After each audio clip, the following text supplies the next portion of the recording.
Do you know what it feels like to count every single dollar for 8 long months, dreaming of your child's smile?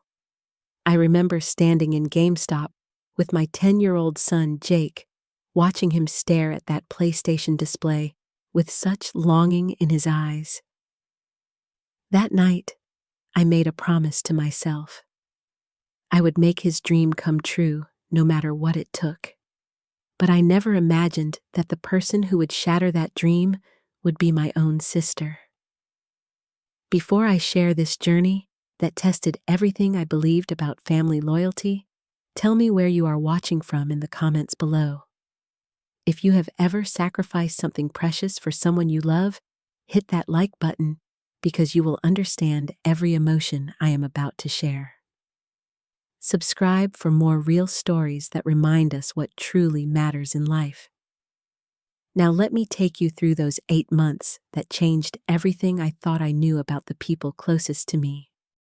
My name is Veronica, and 2 years ago, my world turned upside down when my marriage fell apart.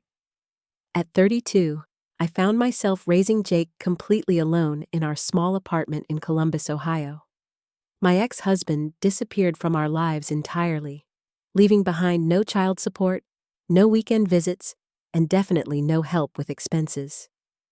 Every morning, I wake up at 5:30 to open the little coffee shop downtown where I work as a manager, earning about $2,000 a month after taxes. Jake has always been my sunshine. He never complains about our modest life, never asks for expensive things like his classmates have. But that day in GameStop, something broke inside my heart. We were there to buy a birthday present for his friend Tommy, and Jake stopped in front of the PlayStation display like he was hypnotized. His small fingers traced the glass case while he read every detail about the console. "Mom, look how cool the graphics are," he whispered, his voice filled with wonder. "Tommy says you can play with friends online and everything?" I watched other kids in the store, their parents casually picking up games that cost $60 each, buying accessories without even checking price tags.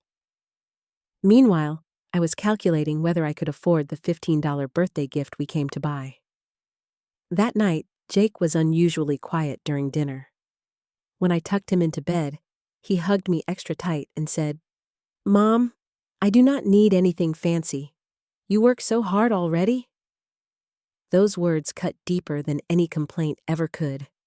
My little boy was protecting my feelings, trying to make me feel better about what we could not afford. That was the moment I decided everything would change. $400 for a PlayStation seemed impossible on my salary, but I was going to make it happen.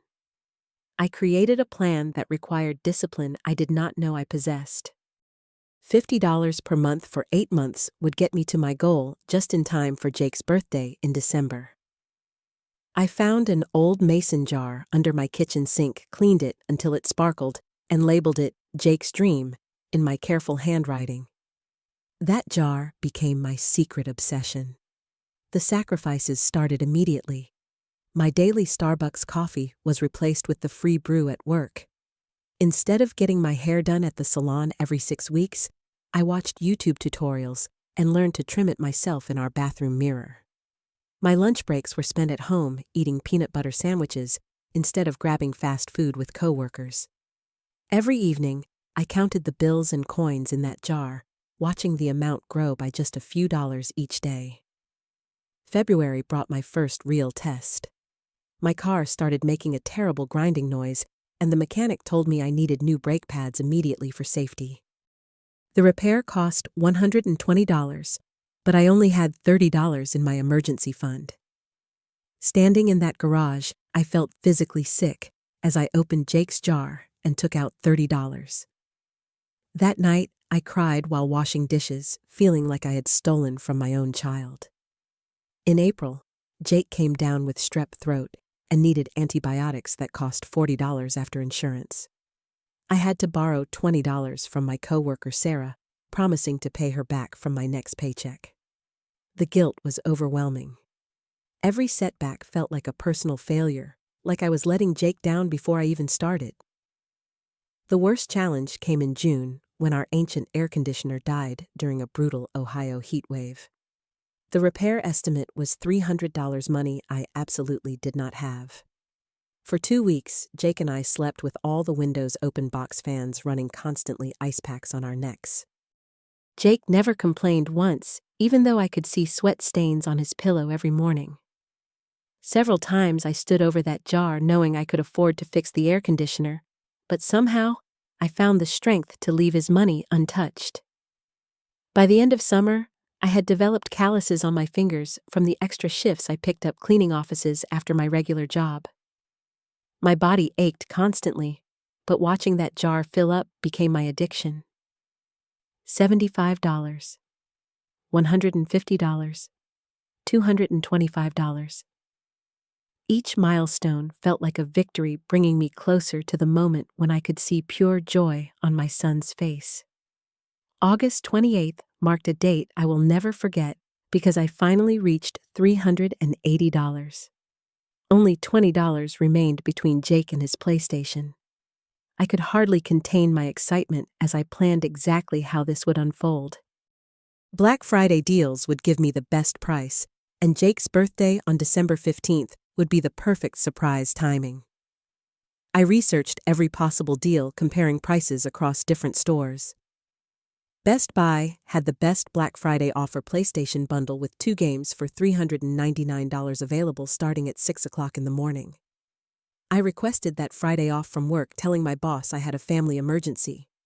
In my mind, I rehearsed Jake's reaction over and over, imagining his disbelief turning into pure happiness. During this time, my older sister Amanda started calling more frequently than usual. Amanda is 35, married to a guy named Rick, and they have an 8-year-old son named Dylan. On paper, Amanda has everything I lack: a husband with a steady income, a nice house in the suburbs, and financial stability I can only dream about. But Amanda has always been dramatic about money, constantly complaining about bills and expenses. Her phone calls that October were filled with more complaints than usual. Rick had been laid off from his construction job, she said, and they were struggling to make ends meet. Dylan was being teased at school because other kids had gaming systems, and he did not. Amanda would cry on the phone, describing how Dylan would come home from playdates feeling left out and sad. "Veronica, you do not understand how hard it is to see your child feel inferior to his friends," Amanda sobbed during one particularly long conversation. "Dylan asked me yesterday why we are too poor to buy him the things other kids have. How do you answer that question?" My heart went out to her because I knew exactly how that felt. I had seen that same disappointment in Jake's eyes countless times. I shared my own experiences of being a single mother, trying to make Amanda feel less alone in her struggles. I told her about the creative ways I entertained Jake when we could not afford expensive activities, the free events we attended, the library programs that became our entertainment. Looking back, I realize Amanda was gathering information during these conversations, but at the time, I thought she genuinely wanted my advice. She asked detailed questions about my budgeting strategies, how I managed expenses on a tight income, and whether I ever felt guilty about what I could not provide for Jake. Then came the conversation that changed everything. It was November 3rd, exactly 3 weeks before Black Friday, and I was feeling particularly proud because I had finally saved the full $400. Amanda called crying harder than usual, saying Dylan had been invited to a sleepover where all the boys were bringing their gaming systems to play together. "He has to make up an excuse for why he cannot bring anything." Amanda wept. "My baby is going to be the only kid there with nothing to contribute. He is going to sit there watching everyone else have fun." In that moment of vulnerability, wanting to comfort my sister and share my own excitement, I made the biggest mistake of my life. I told Amanda about my 8-month savings plan. I described every detail: the mason jar, the sacrifices, the counting of dollars, the Black Friday strategy. I explained how I had managed to save exactly $400 through pure determination and love for my son. Amanda's crying stopped immediately. Her voice changed to something I had never heard before, amazement mixed with what I now recognize as calculation. "Veronica, that is the most incredible thing I have ever heard," she said. "You are such an amazing mother. Jake is so lucky to have someone who would sacrifice so much for him." Her praise felt wonderful after months of doubting whether I was doing enough for my child. I continued sharing details, telling her exactly which Best Buy I planned to visit, what time I would arrive, even which specific bundle I intended to purchase. Amanda listened with intense focus, asking questions about timing and availability that seemed natural at the time. "What if they run out of PlayStations before you get there?" she asked. "Have you thought about going to multiple stores just in case?" I explained that I had called ahead to confirm they would have enough inventory and that arriving at 6 o'clock sharp would put me among the first customers. Amanda seemed genuinely concerned about my plan succeeding, offering to help in any way she could. She even suggested we could meet for coffee after my purchase to celebrate. The week before Black Friday, Amanda called every single day. She wanted to know if I was nervous, if I had backup plans, if I needed any advice. Her attention felt supportive and loving, reinforcing my belief that she truly cared about Jake's happiness. I felt closer to my sister than I had in years, grateful to have someone who understood the importance of this moment. Wednesday night, 2 days before Black Friday, I laid out my clothes and set 3 different alarms. I counted the money in the jar one final time, smoothing out each wrinkled bill and organizing them by denomination. $400 exactly. 8 months of sacrifice and determination were about to pay off. I fell asleep that night, dreaming about Jake's face on Christmas morning, imagining the pure joy that would make every difficult moment worthwhile. My alarms went off at 4:30 in the morning on Black Friday, but I was already awake, too excited to sleep. I dressed quietly, not wanting to wake Jake, and left a note saying I had errands to run. The drive to Best Buy took 15 minutes through empty streets, and I felt like a kid on Christmas morning myself. When I arrived at 5:30, there were already about 20 people in line ahead of me. I chatted with other parents who were there for the same reason, sharing stories about our kids and the lengths we go to make them happy. A father named Marcus told me he had been saving aluminum cans for 6 months to afford a Nintendo Switch. A mother named Linda described working double shifts as a nurse to buy her daughter a laptop for school. Standing in that line, surrounded by parents who understood exactly what this moment meant, I felt part of something bigger than myself. We were not just buying electronics. We were investing in our children's happiness, proving that love could overcome any financial obstacle. The camaraderie among strangers was beautiful, each person rooting for the others to get what they came for. At exactly 6 o'clock, the automatic doors slid open and we moved forward with purpose. I knew exactly where the PlayStation display was located from my previous research visits, and I walked quickly but calmly toward the back corner of the store. My heart was pounding with anticipation as I rounded the corner and saw the PlayStation bundles stacked on a table with a bright Black Friday special sign. There were exactly 3 bundles, left more than enough for the small crowd heading in that direction. I reached for the bundle on top, my hands actually shaking with excitement, when I heard a familiar voice from my left. "Veronica, what are you doing here?" I turned to see Amanda standing 3 feet away, holding an identical PlayStation bundle in her arms. For a moment, my brain could not process what I was seeing. My sister, who had been crying about financial troubles for months, was at the same store, at the same time, buying the exact same item I had saved 8 months to afford. "Amanda," I stammered, still holding my bundle. This is such a crazy coincidence. What are you doing here?" Amanda's face went through several expressions very quickly. Surprise, guilt, then a forced smile that did not reach her eyes. "Oh, I thought about what you said, and Rick and I decided to surprise Dylan after all. We found some extra money." Something felt wrong about her explanation, but I was too shocked to think clearly. Extra money from where I thought Rick was still unemployed.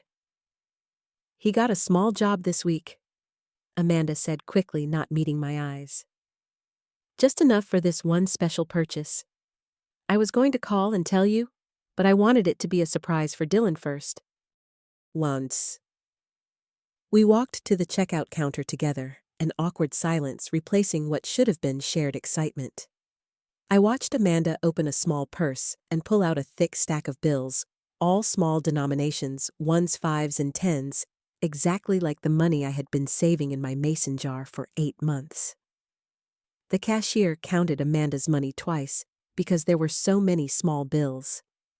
As I watched those wrinkled ones and fives being sorted, a sick feeling grew in my stomach.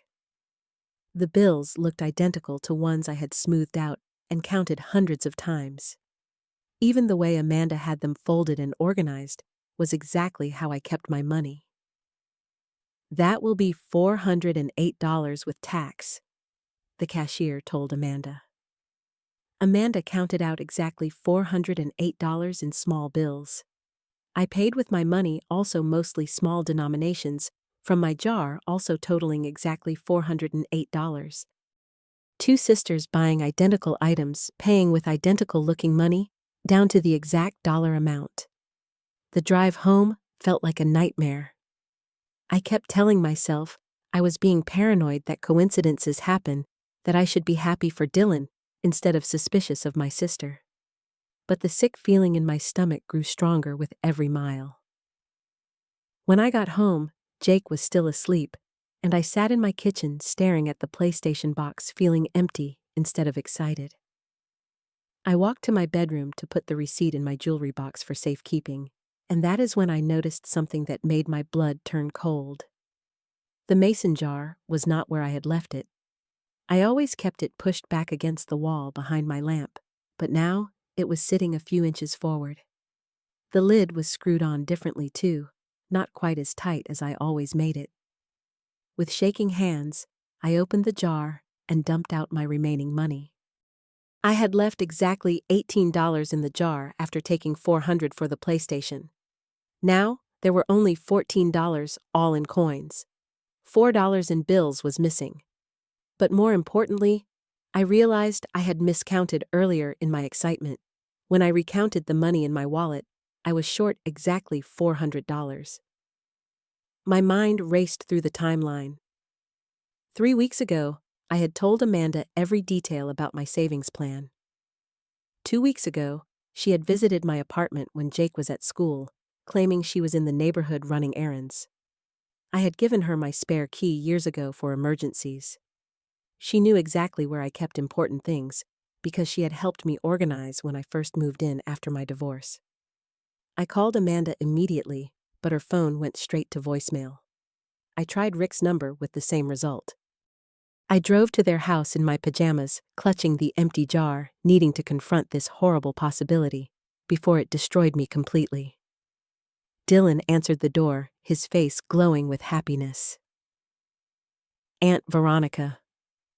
Look what Mom surprised me with. He was holding a PlayStation controller connected to the brand new system set up in their living room. Amanda appeared behind Dylan, her face pale, when she saw me standing there with the jar in my hands. Veronica, what are you doing here so early? We need to talk, I said quietly. Now. Amanda sent Dylan to his room and closed the living room door. For several minutes, we stared at each other in silence. Finally, I asked the question that was tearing my heart apart. How exactly did Rick get that job this week when you bought this 3 weeks ago with my money? Amanda's face crumpled, but not with remorse, with anger. I do not know what you are talking about. I held up the jar. This was hidden in my bedroom, Amanda. You took $400 from your nephew's Christmas present to buy your son a toy. When confronted with the evidence, Amanda did not apologize. Instead, she became defensive, then cruel. Dylan needed this more than Jake, she said coldly. Dylan gets bullied at school. He has real problems with self-esteem. Jake is fine without it. I stared at my sister in disbelief. Jake is fine without it. I saved for 8 months, Amanda. I worked extra jobs, I went without meals, I slept in a hothouse all summer to save that money for my son. And now Dylan has it, Amanda snapped. He is already playing with his friends online. You cannot just take it away from him now. That would be cruel. Her logic was so twisted, so completely devoid of empathy, that I felt like I was talking to a stranger. You stole from Jake, Amanda. You stole his Christmas present. I borrowed money from family, she corrected. That is what families do for each other. You have always been selfish, Veronica. Even as kids, you never wanted to share anything. Now you have a chance to do something good for Dylan, and you are acting like a victim. That was the moment something inside me broke and rebuilt itself stronger than before. I left Amanda's house without another word, but my silence did not mean surrender. It meant I was done trying to reason with someone who had no conscience. For the first time in my adult life, I was going to fight back against being treated like I did not matter. My first call was to the Columbus Police Department non-emergency line. I explained the situation clearly. My sister had used her spare key to enter my home without permission and had stolen $400 that I had saved over 8 months. I had evidence including the timeline of her visits, her knowledge of my savings plan, and her sudden ability to purchase expensive items despite claiming financial hardship. The officer who took my report was a woman named Detective Sarah Martinez. She listened carefully to every detail and assured me that theft between family members was still theft, regardless of biological relationships. She explained that having a key did not give Amanda permission to take my money, especially since the key was meant for emergencies only. Many people think family theft is not a real crime, Detective Martinez told me. But your sister committed breaking and entering and larceny. The fact that she is related to you does not change the legal definition of her actions. Within 2 hours, Detective Martinez and another officer arrived at Amanda's house. I watched from my car across the street as they knocked on the door, explained the charges, and informed Amanda that she needed to return the stolen property immediately. Dylan was at school, so he did not witness his mother being confronted by police officers. Amanda came out of the house carrying the PlayStation, her face red with fury and embarrassment. She spotted my car across the street and stared directly at me while handing over the system to the officers. Even from a distance, I could see the hatred in her eyes, but I also saw something else, fear. Detective Martinez brought the PlayStation to my car and explained what would happen next. Amanda had admitted to taking the money, but claimed it was a family loan that I had approved. However, my 8 months of bank records showing systematic savings, combined with Amanda's own statements about financial hardship, made her story impossible to believe. Your sister can either return the full amount she took plus damages for your time and emotional distress, Detective Martinez explained, or she can face formal charges for burglary and theft. Since the amount is over $400, it would be a felony. I asked for 24 hours to decide how I wanted to proceed. Part of me wanted to drop the charges and try to rebuild our relationship, but a stronger part of me knew that Amanda would never respect boundaries unless there were real consequences for crossing them. That evening, Amanda called me crying and begging me to drop the charges. She promised to pay back the money gradually and swore she had learned her lesson. But when I asked her to apologize for what she had put Jake and me through, her response revealed her true character. I am sorry you are overreacting to a family misunderstanding, she said. I am sorry you cannot see that Dylan needed this more than Jake. I am sorry you are choosing to destroy our relationship over money. Not once did she apologize for stealing from her nephew. Not once did she acknowledge the months of sacrifice I had made. Her apology was actually a list of my failures disguised as remorse. The next morning, I called Detective Martinez and told her I wanted to pursue full charges. Amanda was arrested that afternoon and charged with felony burglary and theft. To post bail and hire a lawyer, Amanda and Rick had to sell their dining room furniture and borrow money from Rick's parents. 3 months later, Amanda pleaded guilty to avoid a trial. She was sentenced to 2 years probation and ordered to pay me $800 in restitution, the original $400 plus $400 in damages. She also had to perform 100 hours of community service and attend counseling about respecting other people's property. Dylan eventually learned the truth about where his PlayStation had come from, and Rick made sure his son understood that stealing was wrong, regardless of the circumstances. Dylan wrote me a letter, apologizing for playing with something that belonged to Jake, even though he had not known it was stolen at the time. Jake received his PlayStation on his birthday as planned, and his reaction was everything I had dreamed it would be. But more importantly, Jake learned that his mother would not allow anyone to take advantage of our family, no matter who they were. The hardest part of this experience was not losing the money or even having it stolen. The hardest part was losing my sister. Amanda and I have not spoken since the sentencing, and I do not know if we ever will again. But I have gained something more valuable than money or family approval, self-respect. I learned that protecting yourself and your children from people who would harm you is not selfish or cruel. I learned that boundaries are not suggestions. They are requirements for healthy relationships. Most importantly, I learned that sometimes the people who claim to love you the most are the ones who feel most entitled to hurt you. Jake is now 11 years old, and he still plays his PlayStation regularly. But he also knows the story of how it came to be his, and he understands that some things in life are worth fighting for. He has seen his mother stand up to injustice even when it was painful and complicated. Every time I look at that gaming system, I remember not just the 8 months I saved to buy it, but the moment I learned to save myself from people who would take advantage of my kindness. Some people might say I was too harsh with Amanda, that family should forgive anything. But I believe that real love includes accountability, and that teaching people to respect you is the greatest gift you can give yourself and your children. What would you have done if someone you trusted stole from your child? Would you have pressed charges against a family member? Or would you have tried to handle it privately? Share your thoughts in the comments, because I know many of you have faced similar betrayals from people you trusted. If this story reminded you that you deserve to be treated with respect, give it a like and subscribe for more real stories about standing up for what is right. Share this with anyone who needs to hear that protecting yourself is not selfish, it is necessary.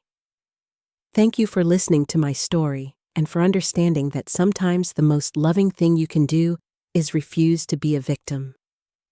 I hope you never face a situation like this, but if you do, remember that you deserve better than people who would steal your dreams and call it love.